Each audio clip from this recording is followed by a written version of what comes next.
Hey, Lauren, how big of a role did experience play tonight? Down 2-0, 3-1, that there was no panic in the room.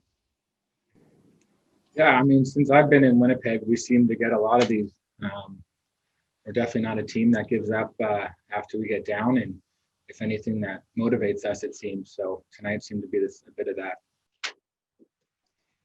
We'll go next to Mike McIntyre from the Winnipeg Free Press. Go ahead, Mike.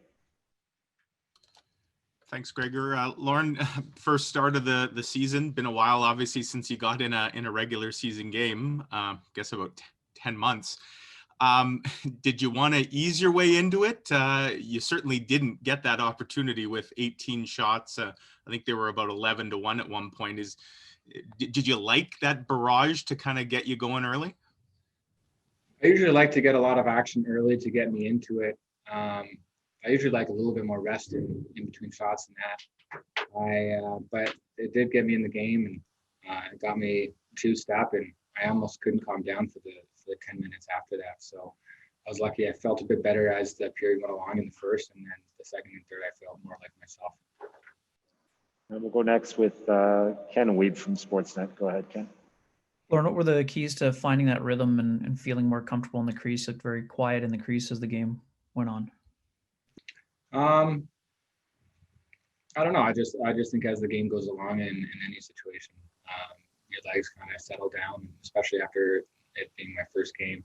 My legs were definitely juiced up a bit, and just moving around and making saves and getting into the game, and it just seemed to happen that way. Yeah.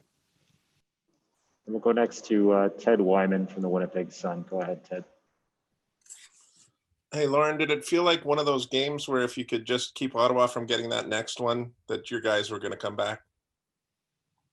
Yeah, I think it's with the amount of skill that we have up front, if we can limit the amount of goals, obviously, that we give up. But I think early in the first half of this game, Ottawa came out really, really strong. It seemed like they wanted to take advantage of the fact that we had 2 games in 2 nights. So we weathered the storm, and once that happened, that we started to push, and we have enough veterans and enough skill that it always feels like we have a chance to complete that. And final question to Murat Tash from The Athletic. Go ahead, Murat. Hi, Lauren. I think at times last season you commented you were probably playing better than the end of game results or save percentage was. But I can only imagine that it would have felt good to have such a strong start to this season. How much of that goes through your mind when you have a game like you did tonight? Honestly, not at all. I just lately I've just been focused on what I need to do and my preparation and taking each day and each practice and each game at a time. As cliche as it sounds, that's all I'm doing